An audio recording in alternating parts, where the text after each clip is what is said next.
이 시간 예배의 자리에 나오신 여러분을 주님의 이름으로 환영합니다.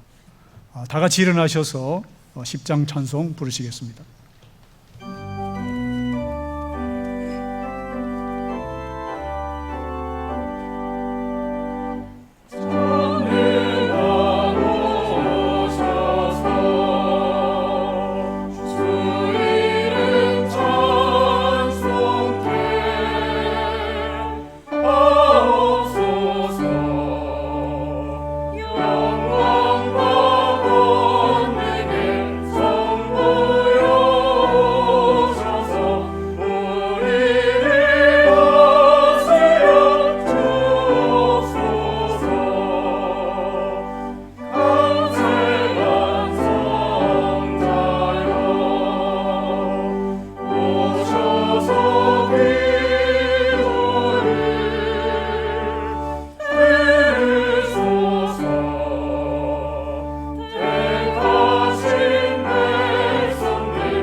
다 자리에 앉으시겠습니다.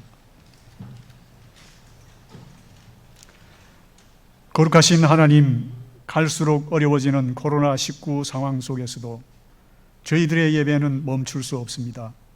비록 한 곳에 모여서 드리는 예배는 아니지만 각 사람의 처소에서 모두 하나님의 역사와 현현을 경험하게 하옵소서. 우리 주 예수 그리스도의 이름으로 기도하옵나이다. 아멘. 우리 모두 거룩하신 하나님 존전에서 우리의 죄를 하나님께 고백합시다. 만일 우리가 죄 없다고 하면 우리는 자신을 속이는 것이요 진리가 우리 안에 있지 않습니다. 그러나 만일 우리가 자신의 죄를 자복하면 신실하시고 의로우신 하나님께서 우리의 모든 죄를 사해 주실 것이요 모든 불의에서 우리를 깨끗게 해 주실 것입니다. 다 같이 한 음성으로 참회의 기도를 드리겠습니다. 자비하신 주님, 저희는 하나님에 대하여 생각과 말과 행동으로 죄를 범하였고 해야 할 일들을 하지 못하고 하지 말아야 할 것을 행함으로 하나님께 범죄하였습니다. 저희는 마음과 뜻과 힘을 다해 하나님을 사랑하지 못하였고 이웃을 내 몸과 같이 사랑하지도 못하였습니다. 자비하신 주님, 저희의 연약함과 부족함을 불쌍히 여겨 주시옵소서. 저희를 용서하여 주옵소서. 저희로 하여금 현재의 모습을 고치고 하나님께서 기뻐하시는 모습으로 나아가게 하옵소서. 저희의 삶이 하나님께 기뻐하시는 삶이 되게 하옵소서. 이 시간 잠시 침묵 가운데 각자의 죄를 고백하시겠습니다.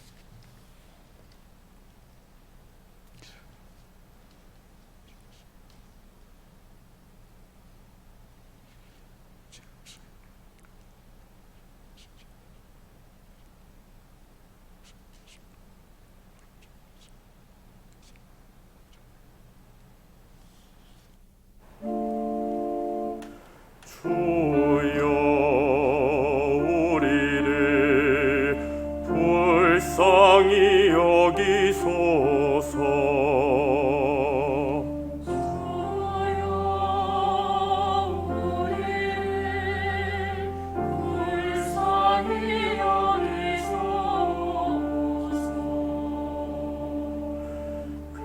그리스도여 우리를 불쌍히 여기소서. 그리스도여 우리를 불쌍히 여기소서.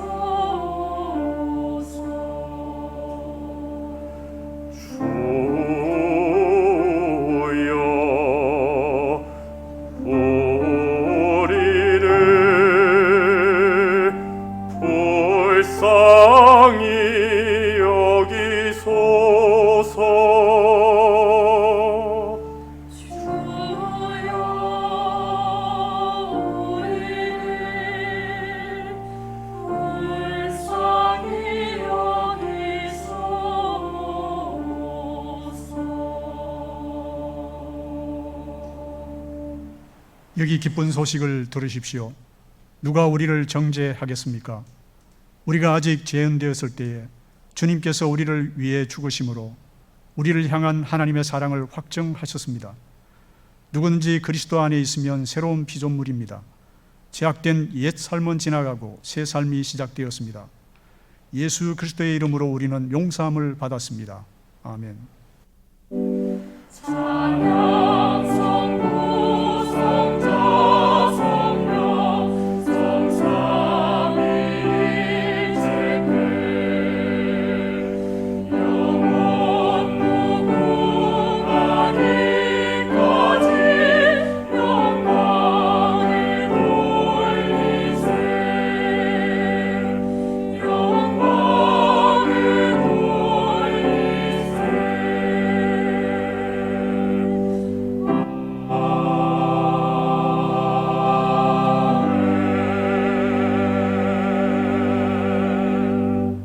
이 세상에 빛으로 오신 주님, 주님께서 주시는 말씀은 저희의 영혼에 빛을 주십니다.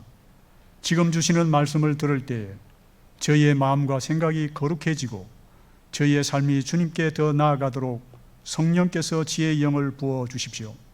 예수 그리스도 이름으로 기도합니다. 아멘. 어두운 데는 밝히사 진리를 보게 하소서. 내 눈을 뜨게 하소서.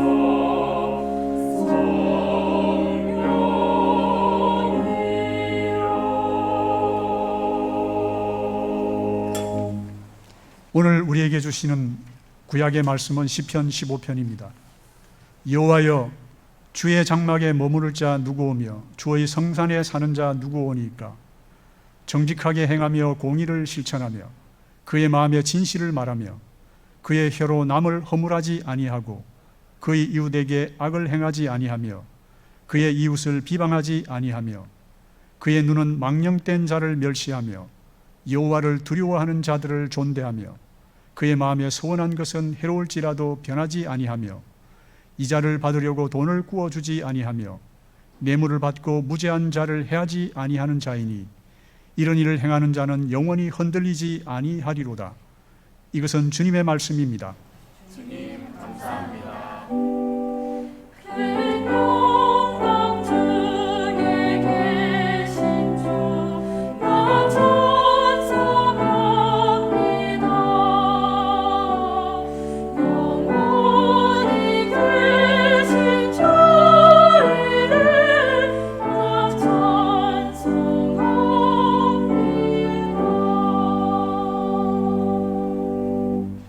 오늘 우리에게 주시는 신약 성서의 말씀은 누가복음 7장 35절에서 50절입니다.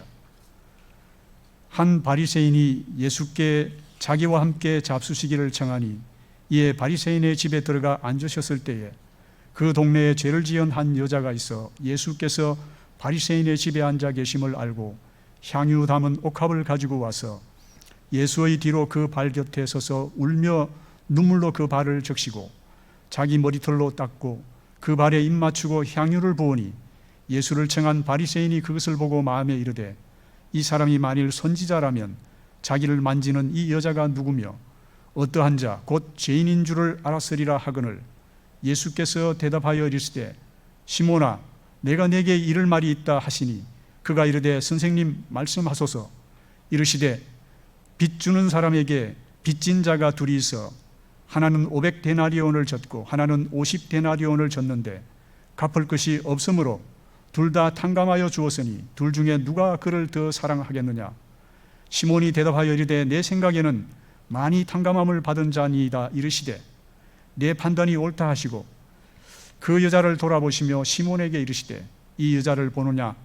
내가 네 집에 들어올 때 너는 내게 발 씻을 물도 주지 아니하였으되 이 여자는 눈물로 내 발을 적시고 그 머리털로 닦았으며 너는 내게 입 맞추지 아니하였으되 그는 내가 들어올 때로부터 내 발에 입 맞추기를 그치지 아니하였으며 너는 내 머리에 감람윳도 붓지 아니하였으되 그는 향유를 내 발에 부었느니라.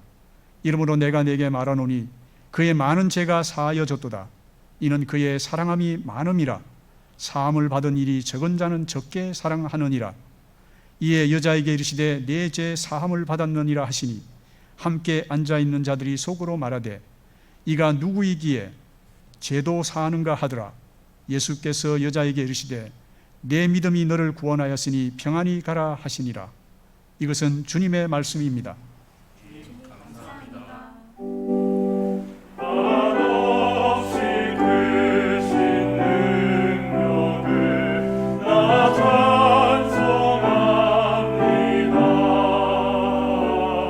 참되고 깊은 그 언약 나 찬송합니다.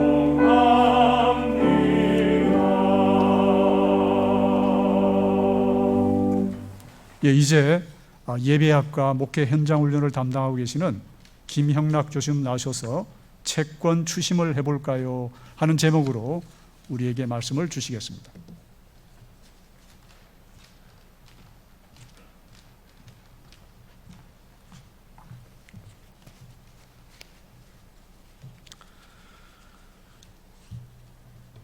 서울신학대학교 공동체 여러분, 연휴는 잘 보내셨습니까? 계속해서 늘어가는 확진자 숫자에 서로 놀래면서 정말 어떻게 해야 될까 걱정이 큽니다. 더욱 건강에 유의하시기를 바라면서 코로나19 예방접종에도 만전을 다하시길 바랍니다. 제가 연휴에 그 넷플릭스 상에서 화제가 돼 있는 그 오징어 게임이라는 드라마가 있는데 하도 유명하다고 해서 저도 봤습니다. 제가 그 드라마 이야기를 이 설교에서 하고 싶은 얘기는 아닙니다.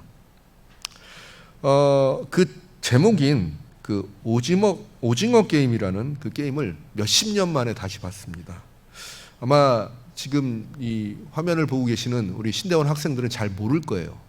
하지만 저기 앉아 계신 우리 교수님들은 혹시 알 수도 있습니다. 저는 어려서 그 놀이를 많이 해봤습니다. 삼각형과 그 다음에 사각형, 거기 위에는 동그라미가 있고, 그래서 밖에 있는 사람은 이렇게 한 발로, 우리 때 이걸 깽깽이라고 그랬는데 한 발로 이렇게 뛰면서 이렇게 돌아다니고, 그래서 그 안으로 들어와서 그 삼각형과 원이 있는 그 겹치는 부분을 발로 터치를 하면은 이기는 게임입니다. 어릴 때 하도 많이 하던 놀이에서 굉장히 재미를 느끼다가 그 드라마에서 나오니까 되게 신기했습니다. 근데 이제 그 드라마를 보면서 제가 느낀 거는 어렸을 때 우리가 하던 놀이를 보면 유난맞게 이게 금을 그어놓고 금 안에서 하는 놀이들이 많았습니다. 이 금을 넘으면 죽는 거예요. 이 오징어 게임도 마찬가지입니다. 이 수비하는 사람이 공격하는 사람을 금 밖으로 밀어내면은 공격자는 죽습니다. 또 공격자가 수비하는 사람을 또 이 금 밖으로 밀어내면 또 수비자는 죽습니다. 오징어 게임뿐만 아닙니다. 우리가 하고 있는 대부분의 스포츠는 또 금이 있어요. 야구든 축구든 농구든 배구든 이 정해진 금 안에서만 해야 됩니다. 야구에서 금 밖으로 나가면 파울이 돼서 전혀 도움이 안 되고요. 축구도 마찬가지로 배구도 점수가 안 됩니다. 그러다 든 생각이 있어요. 과연 저 금, 우리가 얘기하는 라인은 도대체 무슨 의미일까라는 생각을 해보았습니다. 우리 삶에서 이 금은 경계입니다. 경계는 이쪽과 저쪽을 나누는 그런 편을 가르는 기준입니다. 그리고 금으로 우리는 도형을 만들죠. 선으로 그 도형을 만들죠. 그 도형은 바로 영역을 의미합니다. 그래서 영역이 크던 작던 그 내부에는 내가 있고 나와 관련된 사람이 있고 또 영역 밖에는 나와 관련되지 않은 사람들이 존재합니다.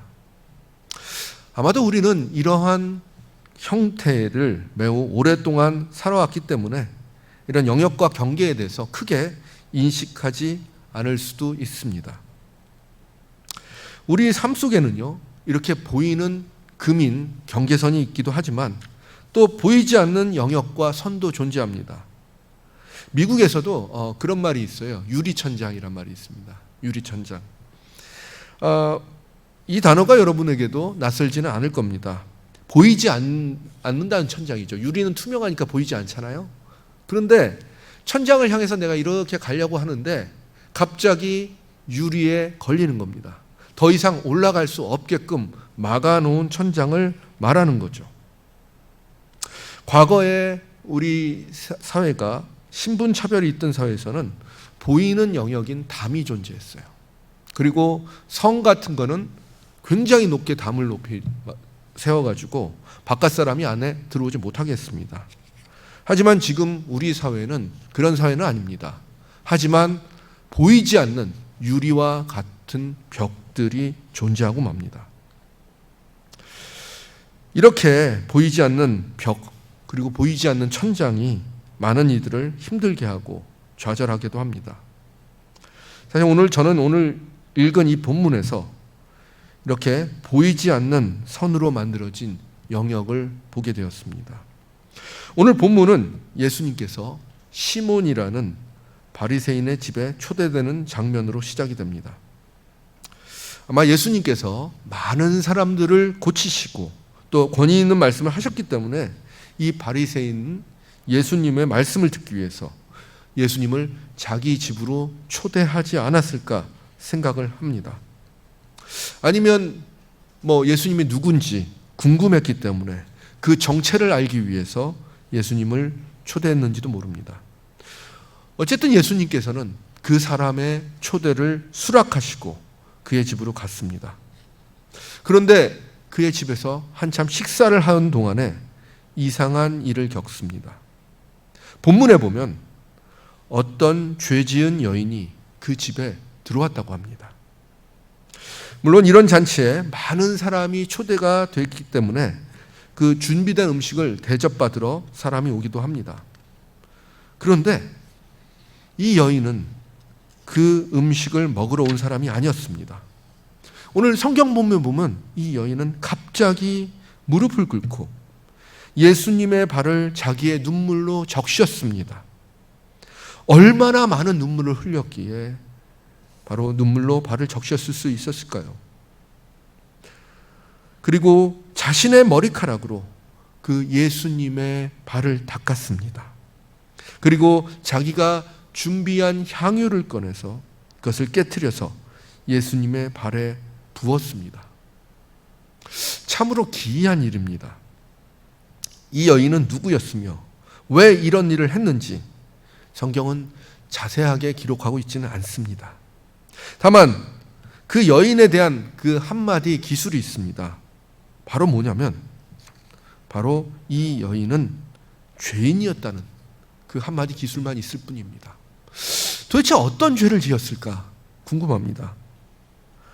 그래서 개역 성경이 아니라 그 다른 성경인 공동번역 성경을 봤더니 뭐라고 얘기하냐면 이 여인은 동네에서 행실이 나쁜 여인이라고 표현을 합니다. 동네에서 행실이 나쁜 여인. 이쯤 되면 이 여인의 직업을 추측할 수가 있습니다. 많은 신약학자들은 이 여인은 아마 몸을 파는 창기가 아니었을까 그렇게 추측을 합니다. 그렇다면 이 여인은 당시의 법도에 의하면 같이 식사를 하면 안 되는 그런 부정한 사람이었습니다. 그야말로 천박한 신분으로 다른 사람들을 피해 다녀야 하는 사람이었고, 스스로 많은 사람들 앞에 자기의 몸을 드러내고 다니는, 그것을 피해야 되는 사람이었습니다. 이 여인과 접촉을 하게 되면 바로 그 접촉한 사람도 부정하게 됩니다.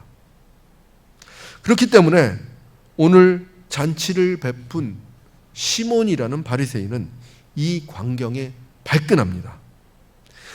이 여인은 내가 주최한 잔치를 망치고 있다고 이 사람은 생각을 합니다.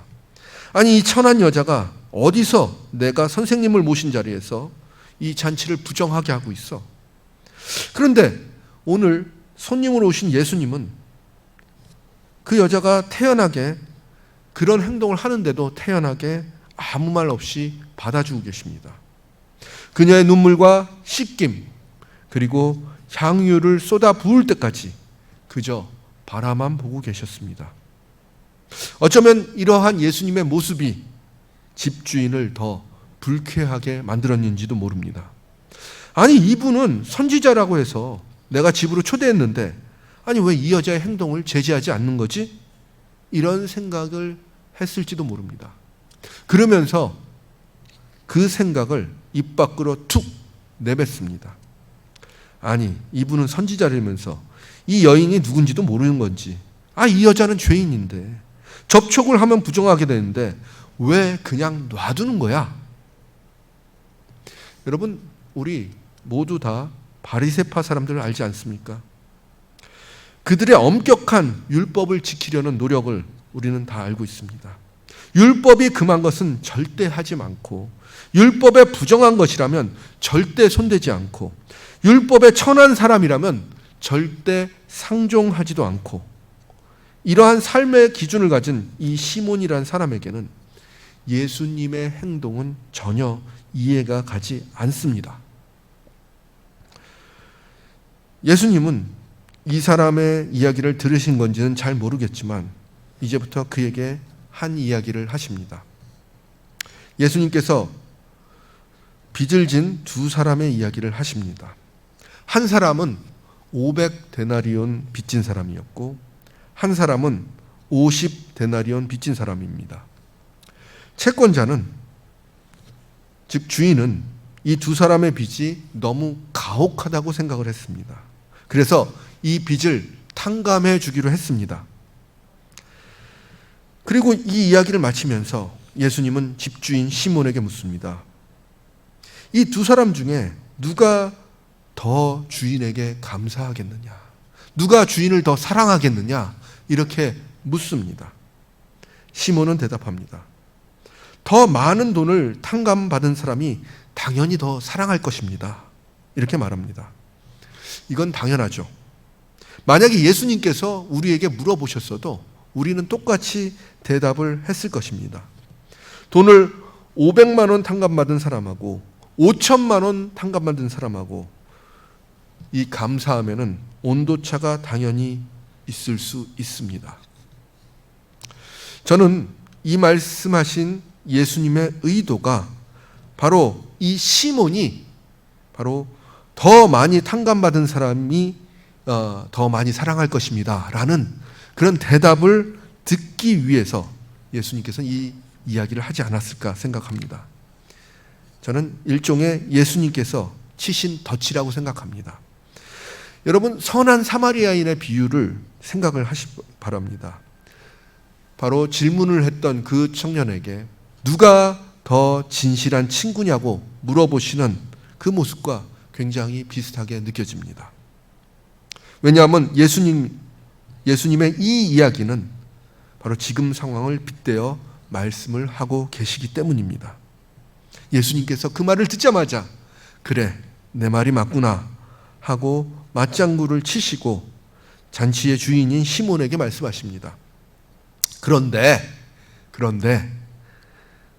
너는 나를 잔치에 초대하고 유대의 예에 맞게 대접하지 않았구나.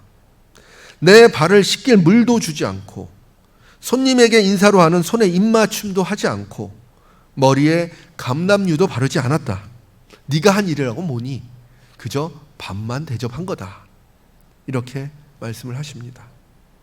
여러분, 이 사람은 바리새인이었고 귀한 손님이 오면 어떤 예로 맞아야 하는지 알고 있었음에도 불구하고 이 사람은 예수님을 그렇게 대하지 않았습니다. 그렇기 때문에 예수님은 그렇게 예를 따지는 이 사람이 예에 맞지 않은 행위를 한 것을 먼저 탓하십니다. 그리고 이 여인의 행위에 대해서 말씀하십니다. 이 여인은 자신의 눈물로 내 발을 적셨고 그녀의 머리로 내 발을 닦았으며 향유를 내 발에 부었다. 즉 예에 맞는 행동을 한 겁니다. 그리고 예수님은 말씀하십니다.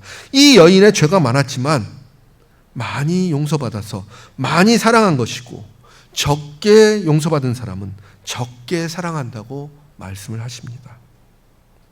그리고 예수님은 이 여인에게 말씀하십니다. 내 죄가 사여졌다. 이 말씀은 선언적인 선포입니다. 헬라어로 아페온타이, 수, 아이, 하마르티아이 이렇게 얘기합니다.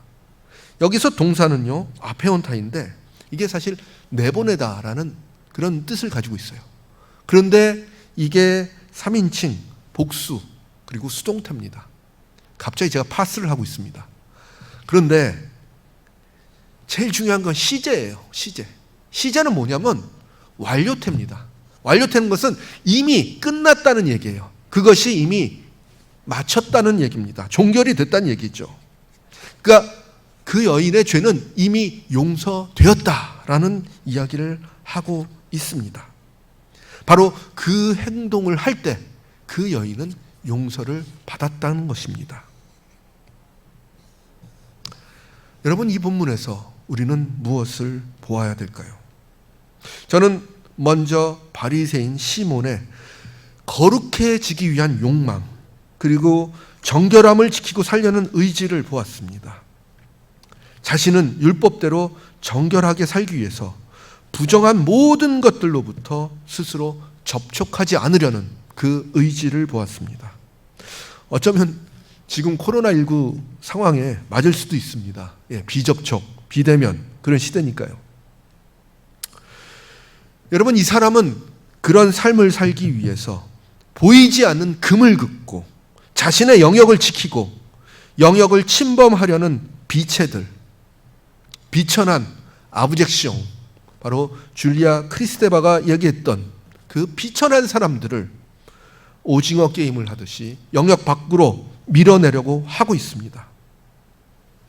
그렇기 때문에 이 여인은 반드시 경계선 밖으로 추방되는 사람이었고 예수님께서 그 여인을 그대로 두신 것에 대해서 매우 불쾌한 반응을 보인 겁니다.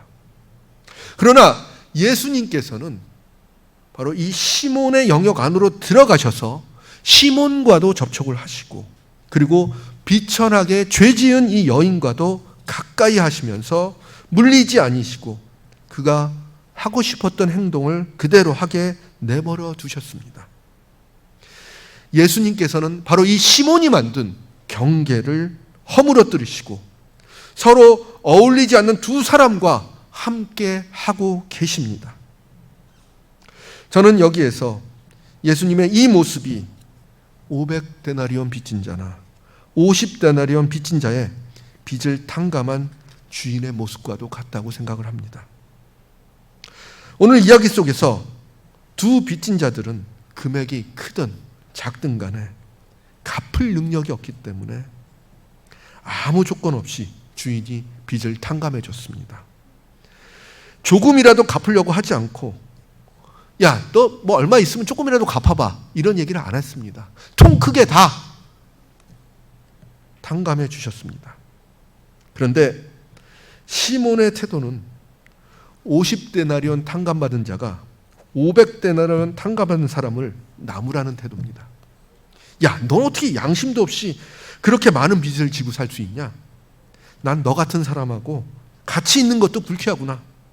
이런 마인드죠. 이 사람은 스스로 의롭다고 생각하고 더 많은 빚진 사람을 경멸하고 밀어내고 있습니다. 분명한 것은 여기서 50데나리온 빚을 졌던 500데나리온 빚을 졌던 이 두 사람은 스스로 갚을 능력이 없다는 겁니다. 사랑하는 신대원 공동체 여러분, 저는 여기서 이 말씀을 드리고 싶습니다. 우리 모두 다 빚진 자들입니다. 그리고 우리 스스로 이 빚을 갚을 능력이 없습니다. 그렇기 때문에 우리가 스스로 의를 이야기할 자격이 안 됩니다. 하지만 종종 우리는 우리의 의를 내세우고 그 의를 지키기 위해 경계를 긋고 영역을 만듭니다. 경계 안에서, 영역 안에서 경계 밖에 있는 사람을 경멸을 하거나 저주할 때도 있습니다. 하지만 그 빚의 채권자인 하나님께서, 예수님께서 그 광경을 보신다면 얼마나 우습게 보이겠습니까?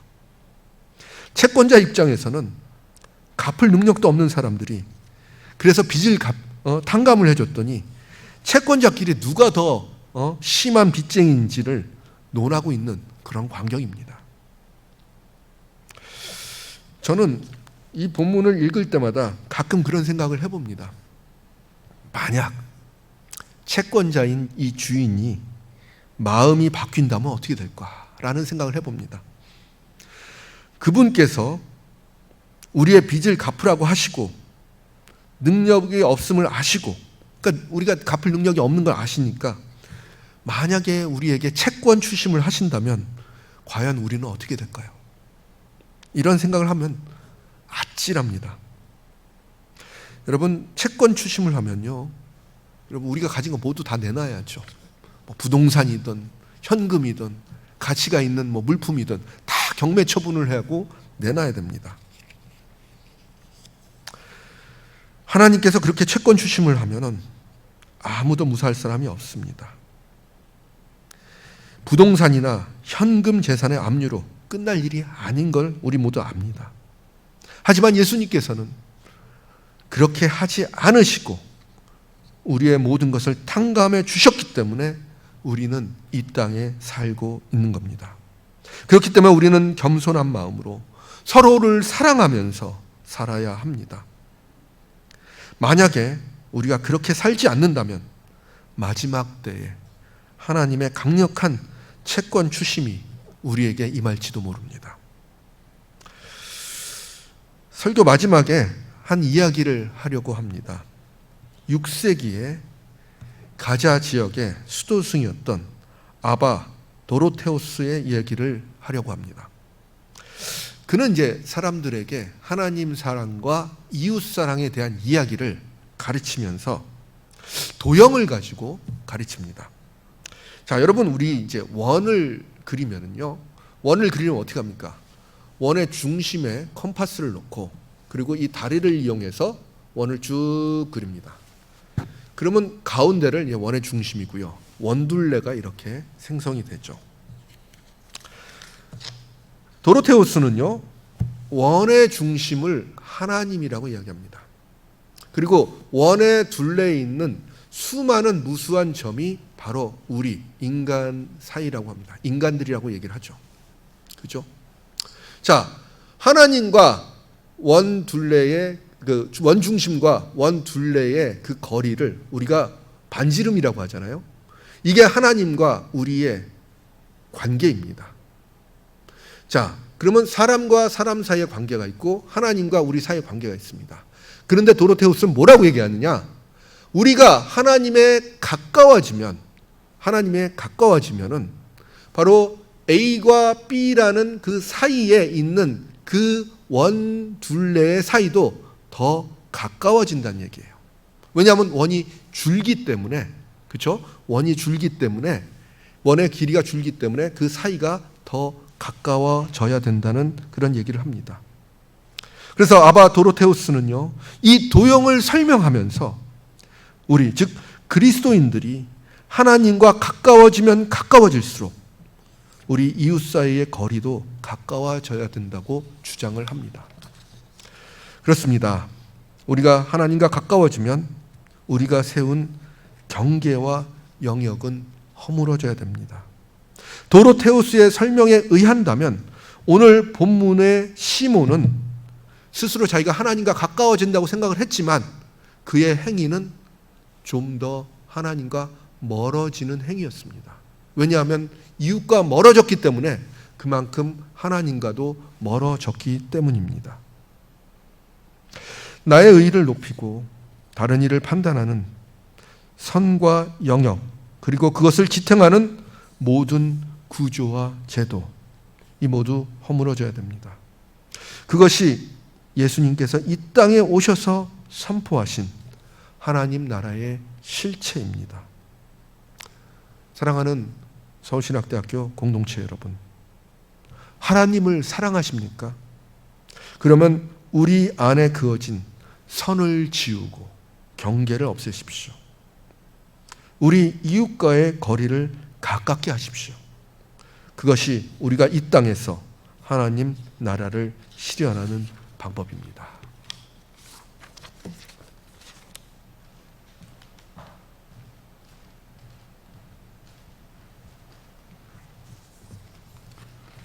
예, 다 같이 신앙 고백하시도록 하겠습니다. 나는 전능하신 아버지 하나님 천지의 창조주를 믿습니다. 나는 그의 유일하신 아들 우리 주 예수 그리스도를 믿습니다. 그는 성령으로 잉태되어 동정녀 마리아에게서 나시고 본디오 빌라도에게 고난을 받아 십자가에 못 박혀 죽으시고 장사된 지 사흘 만에 죽은 자 가운데서 다시 살아나셨으며 하늘에 오르시어 전능하신 아버지 하나님 우편에 앉아 계시다가 거기로부터 살아있는 자와 죽은 자를 심판하러 오십니다. 나는 성령을 믿으며 거룩한 공교회와 성도의 교제와 죄를 용서받는 것과 몸의 부활과 영생을 믿습니다. 아멘.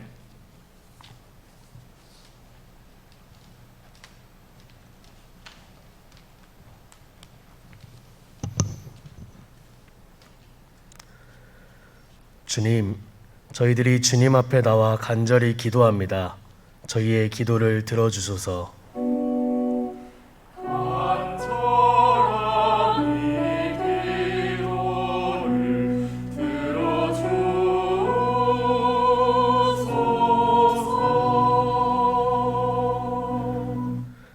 이 세상 주관자이신 주님, 코로나19로 인해 고통받는 이 세상의 신음소리를 들으시고 치유의 손길로 고쳐주시고 무너진 예배와 교회를 다시 세워 주옵소서.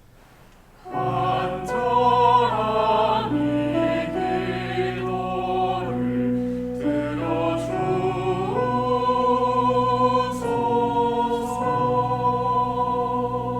들어주소서. 사랑의 본보기로 오신 주님, 주님의 성육신과 십자가의 사건의 낮아지심을 저희가 본받게 하시고 교회와 세상을 섬기게 하옵소서. 간절한 이 기도를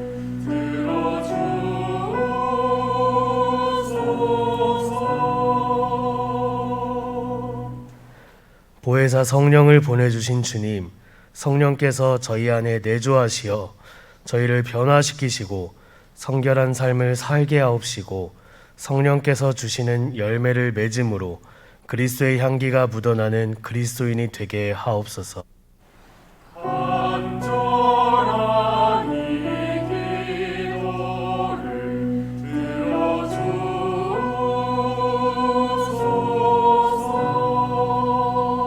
들어주소서. 저희들의 세밀한 목소리까지 들으시는 주님, 저희들이 주님께 간절한 마음으로 기도드렸습니다. 이 기도들을 들어주시옵소서. 예수 그리스도 이름으로 기도드립니다. 간절한 이 기도를 들어주소서.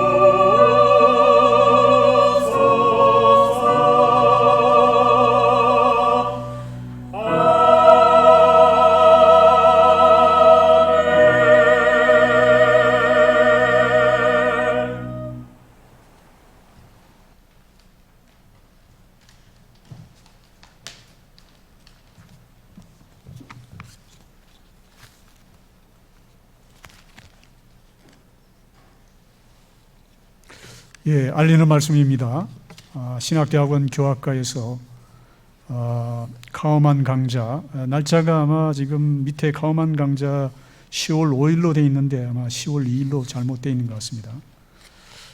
카우만 강좌 안내, 수강 과목 취소 안내, 졸업 종합시험, 중간고사, 신앙수련회. 카우만 강좌는 10월 5일, 8일 존 웨슬리의 성결론이라는 주제로 마크 올슨 박사님께서 강의를 해주시겠습니다.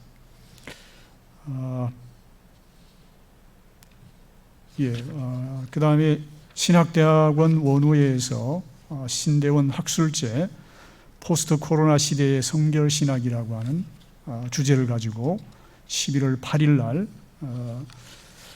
열게 되겠습니다.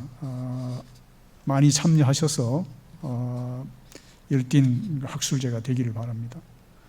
그 다음 성결연합 학술제, 서울신학대학원, 성결대학원, 나세렛대학원 이렇게 연합해서 학술제를 11월 29일 날 하게 됩니다.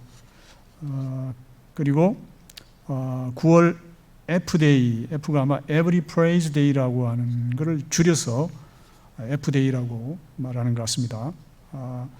9월 30일까지 접수하고 주제는 새로운 시작이라는 주제로 사연이나 찬양을 보내주면 소정의 선물로 전달을 하겠다고 그렇게 강구를 합니다. 많이 참여해 주시면 좋겠습니다.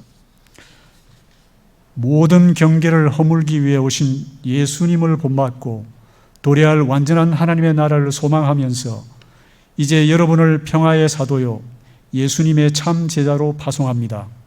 가서 우리를 구원하신 예수님의 복음을 전하고 이웃을 내 몸과 같이 사랑하는 주님의 제자가 되십시오. 아멘.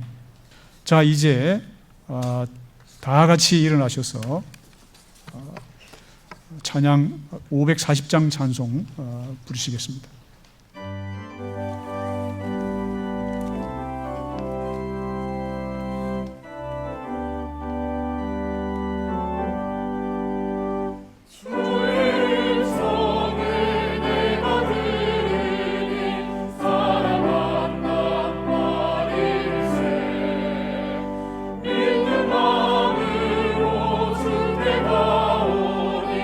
나를 영접하소서.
우리를 중생케 하시는 예수 그리스도의 은혜와 우리를 성결케 하시는 아버지 하나님의 사랑하심과 우리의 영과 육을 강건케 하시는 성령님의 역사가 주님 다시 오실 때까지 항상 함께 하시기를 축원하옵나이다. 아멘.